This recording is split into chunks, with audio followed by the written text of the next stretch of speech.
Somewhere in a small apartment in Kyoto, a woman named Aiko is already awake. It's 5:15 in the morning. She didn't set an alarm. Her body simply finished sleeping. No groggy fog.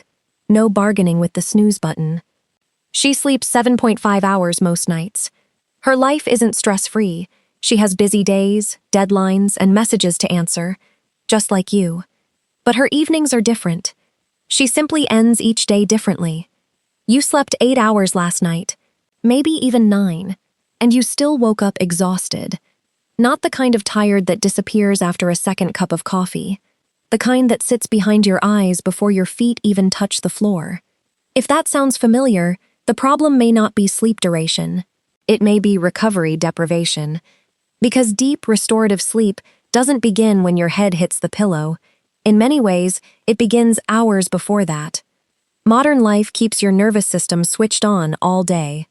Notifications, bright screens, endless decisions, a nervous system that never truly gets to switch off.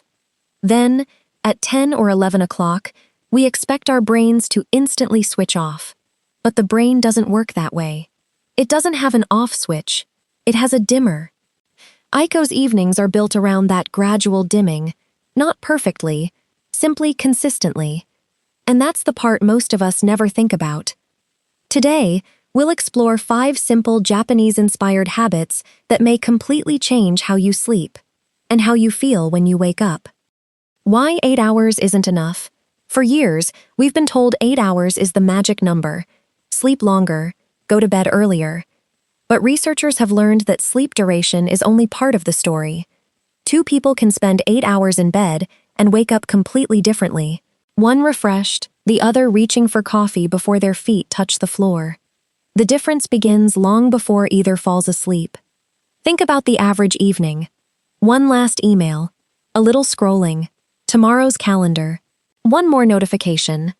Your brain never receives a clear signal that the day is over. Instead, it stays humming in the background, somewhere between on and off. Then, at bedtime, we expect that same brain to drift instantly into deep sleep. It's like expecting a car traveling 60 miles an hour to stop the moment you touch the brakes. Deep sleep isn't an on-off switch. It depends on a gradual shift in body temperature, heart rate, and stress hormones. When that transition is rushed, or never begins, you may still sleep for 8 hours. But those hours become lighter, more fragmented, and far less restorative. The 5 habits in this video aren't designed to make you sleep. They're designed to help your nervous system slowly turn the dimmer down. The first habit begins long before your head reaches the pillow. Although people in Japan often sleep fewer hours than people in many Western countries, studies find they report better sleep efficiency and fewer nighttime awakenings. No single habit explains that difference, but one everyday practice stands out. Dinner happens earlier. Most Japanese households finish the evening meal well before bedtime, not because it's a sleep trick, simply because it's part of the daily rhythm. A practical guideline: finish your last meal about 3 to 4 hours before bed. By 6:45, dinner is finished, and the kitchen grows quiet. At first, this might seem unrelated to sleep, but your stomach and brain work together more than you realize. While you're digesting dinner, your body is still doing active work. Blood flow shifts toward the digestive system, and your core temperature stays slightly elevated. Deep sleep requires the opposite. As bedtime approaches, core temperature naturally falls. That gradual cooling tells your brain, it's safe to go deep. When you eat too close to bedtime, your body gets competing instructions. One system says, digest dinner. The other says, begin recovery. It can't do both at once. Dr. Sachin Panda calls the gap between the last meal and sleep one of the most overlooked variables in sleep quality. 3 to 4 hours may support deeper, more restorative sleep. Sometimes, improving your nights isn't about sleeping longer. It's about giving your body enough time to finish one job before asking it to begin the next. The second habit has nothing to do with what you eat. Everything to do with what your eyes tell your brain. Every evening, your brain answers one question: is it still daytime? Your eyes don't know whether you're looking at a phone or the evening sky. They only recognize light, For thousands of years, the signal was simple. Sunset meant darkness. The brain understood the day was ending. Today, bright lights and screens keep telling the brain that daytime hasn't ended. Blue wavelengths of light are especially powerful at delaying melatonin, the hormone that prepares your body for sleep. A 2015 Harvard study found that evening blue light suppressed melatonin for roughly twice as long as green light and shifted the internal clock by about 3 hours. In other words, your brain may believe it's a bright summer afternoon, even though you're hoping to fall asleep within the hour. That's why closing your eyes doesn't always work. Your biology hasn't received the signal to slow down. By 8:15 p.m., Aiko's apartment no longer feels like daytime. The overhead lights are off. A single warm lamp fills the room. Her phone stays face down by the entrance. Nothing is asking for her attention anymore. You don't need to throw away your phone. Lower the brightness. Turn on night shift. Replace harsh overhead lights with warm lamps. Read a paper book instead of scrolling. These small changes stop sending your brain a daylight signal. Because sometimes, the fastest way to fall asleep isn't closing your eyes sooner. It's convincing your brain that night has arrived. Habit number 3, the Japanese ofuro bath. This sounds like exactly the wrong thing to do before bed. Why would warming your body help you sleep? The answer lies in what happens after you step out. In Japan, the ofuro is a nightly ritual. Unlike Western baths, it's about soaking, not washing. The soak comes afterward, not for cleaning, but for unwinding. A simple warm bath, 10 to 15 minutes, 1 to 2 hours before bedtime is enough. Here's why it works.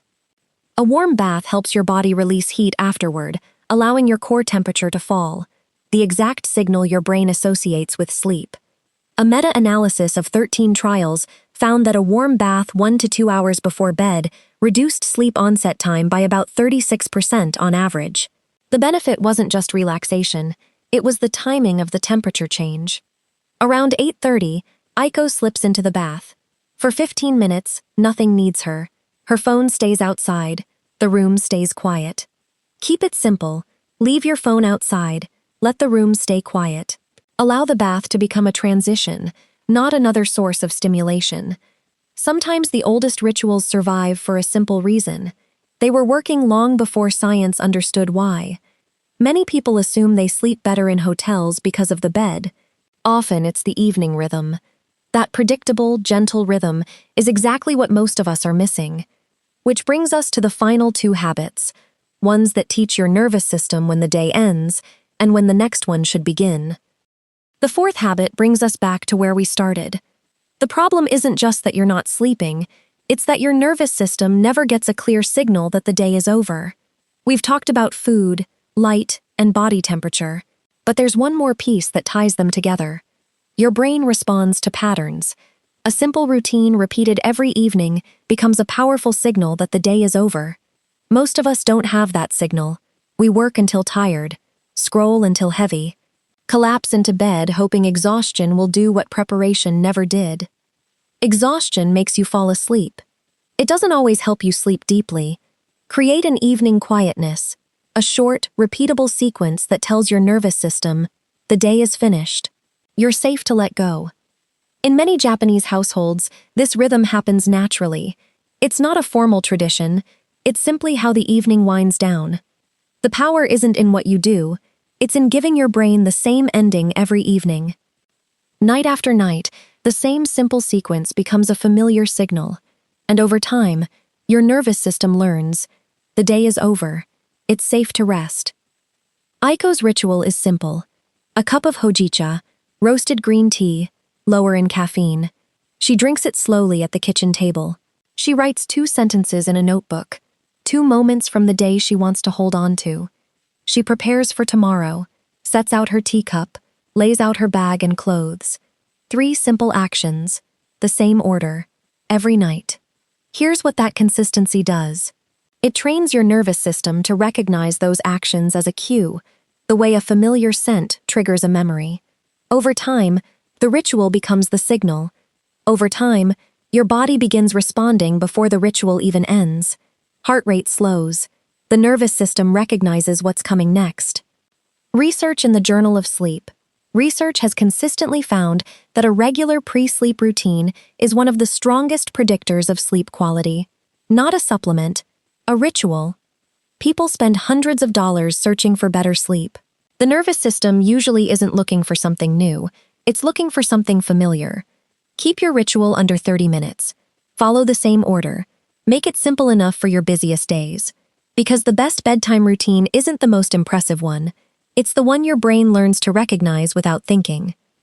The fifth habit begins after you've opened your eyes. Strange place to end a video about sleep, but the quality of tonight's sleep is influenced by how you begin today.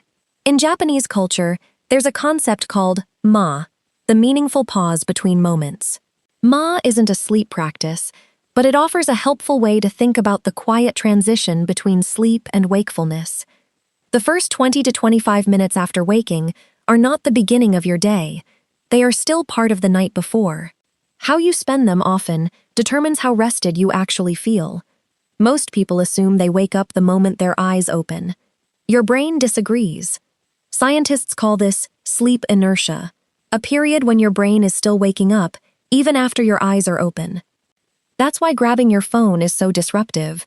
Before your feet touch the floor, your nervous system is responding to emails, notifications, and other people's priorities. Feeling stimulated isn't the same as feeling awake. Protect those first 20 to 25 minutes instead. Aiko's phone stays untouched. The world can wait another 20 minutes. She opens the curtains. Morning light fills the room. She drinks warm water. She sits quietly before the rest of the world arrives. Open the curtains. Drink water. Stretch. Sit quietly. Step outside if you can. Feel the air, notice the sounds. Let morning light touch your skin. These aren't wasted minutes. They're the final stage of waking up well. A calmer morning regulates stress throughout the day. Lower stress makes it easier to unwind in the evening. An easier evening makes deep sleep more likely the following night. Perhaps that's the quiet lesson inside Ma. Not that every moment should be filled, but that sometimes the space between moments is where restoration happens. Better sleep isn't built in the 5 minutes before bed. It's built through small choices that prepare your body long before your eyes close. Finish dinner earlier, so digestion settles and your temperature drops.